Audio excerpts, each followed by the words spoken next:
Welcome to Audit the Audit, where we sort out the who and what and the right and wrong of police interactions. This episode covers solicitation, the right to petition, and officer conduct, and is brought to us by Kimberly Totsky's channel. Be sure to check out the description below and give them the credit that they deserve. Before we dive into the interaction, I would like to invite you all to check out the ATA Patreon page where you can find ad-free, uncensored, and exclusive content that you can't get anywhere else. And right now, we're offering a limited-time 1-year membership with 2 months completely free. On the evening of January 2nd, 2021, Battle Creek resident LaRon Marshall was going door-to-door at the Wind Tree Townhomes complex in Battle Creek, Michigan, collecting signatures in an effort to form a tenants association to combat crime and mistreatment within his community. Mr. Marshall had already collected nearly 100 signatures before he knocked on the door of Kimberly Totsky and asked her if she would like to participate in the formation of the association. While engaging in small talk with Ms. Totsky, Mr. Marshall was approached by Deputy Hamilton and another unidentified deputy from the Calhoun County Sheriff's Office. That's not what you want.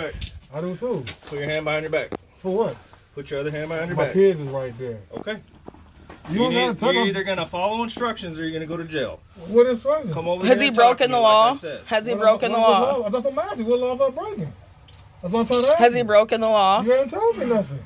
Look, we don't want. Soliciting without a permit. Soliciting what? Whatever you're soliciting. So you don't even know what I'm What are you doing. soliciting? That's why we're Come over here and talk to me. Just Thank you. keep that rolling. I'm man. recording. You don't have to get off my porch. Oh yeah, I really don't care. This is our problem. I'd rather get off the court. So what's up?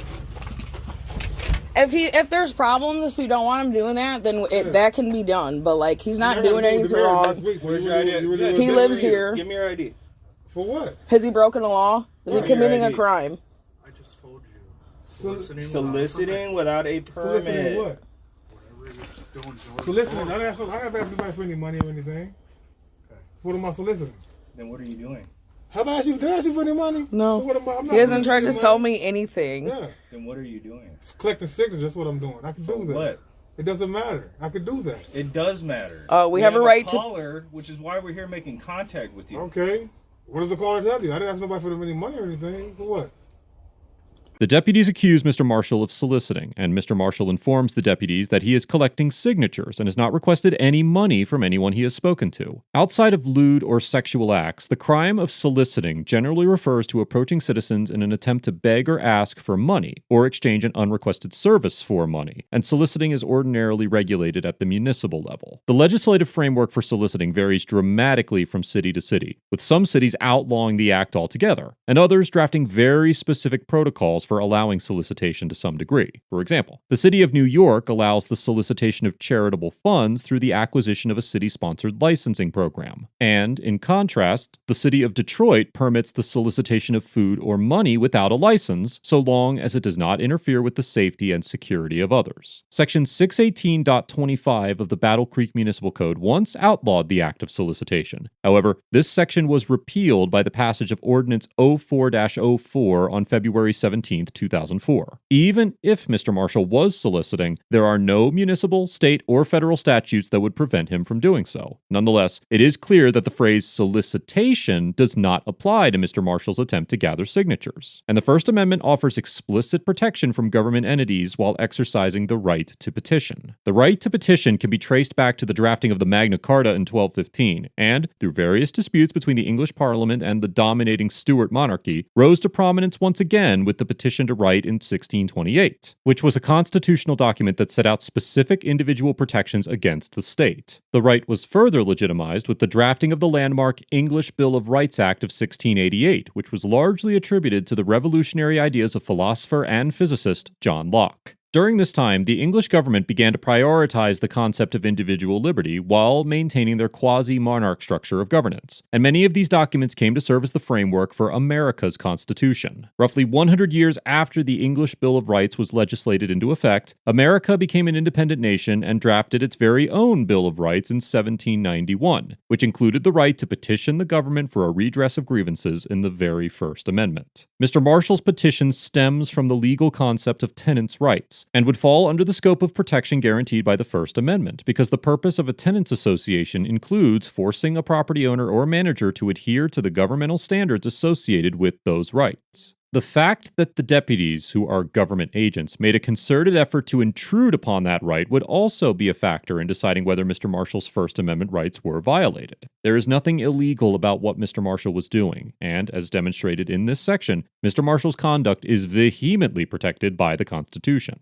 This interaction should have ended the moment that Mr. Marshall informed the deputies that he was collecting signatures, but the deputies decided to shift their focus to ascertaining Mr. Marshall's identity. Okay, where's your ID at? See, they ask all the questions, but they don't want to answer no questions. If you fail to identify yourself, you're gonna go to jail. But he's not committed a crime and he's not doing anything wrong. We have the right. We have the right to petition in this country. Back, you're under arrest. No, I'm not. Turn around and put your hands I got behind the your right to back. You're under petition. arrest. What am I going to arrest for? Can I have your badge number, Hindering sir? and opposing. Turn around and put your hands Hindering behind your what? back. There's no investigation Nobody's because there's stalking been you. no crime Nobody's committed. stalking you. Okay, well, don't play with my live in rights. the I need your front of badge you. number. Turn and put your hands behind your back. I'm For the Leron. I fourth live in the front time, of you there. are under arrest. I live in the front up there. I just told you that. Deputy Turn around Hamilton, and No. who put are your hands you? behind your I'm back. Leron. Can I have your badge number, officer? Your hands behind your What is he back. asking for? I just How told many him my times name. I gotta tell you to put your hands behind your back? Please don't do this I told right him my name. now. That's my name, right? How many times are we gonna do this? Turn around. You're under arrest. So what you gonna do with the kid? You're under arrest. I said what you gonna do about my We'll kid? figure that out. Turn around. You'll figure that out. Seriously? What's he under arrest There you for? go.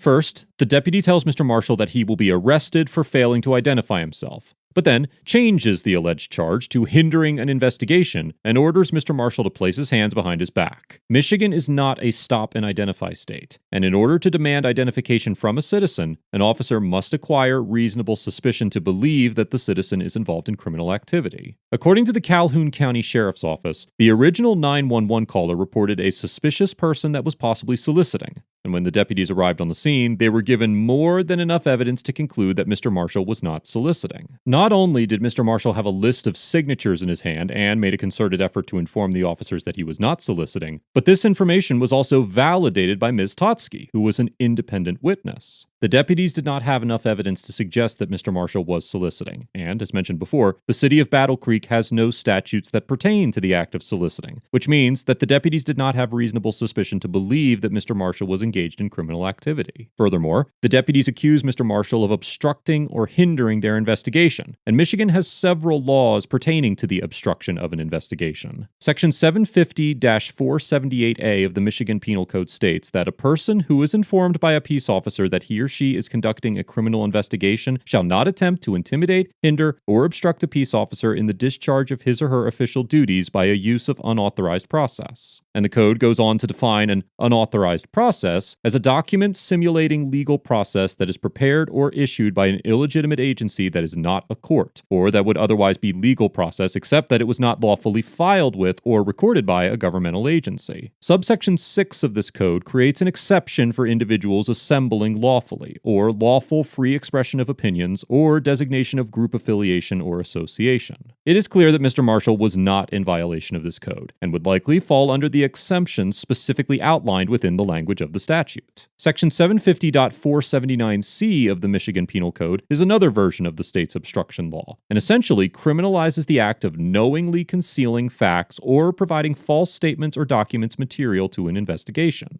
Once again, Mr. Marshall was not violating any part of this statute, which renders his arrest invalid, especially considering that the deputies did not have reasonable suspicion to effectuate a detainment in the first place. Let's do this. Oh, you don't need this. Give it to Here, me. take it. Please. I'm in up there. Yeah.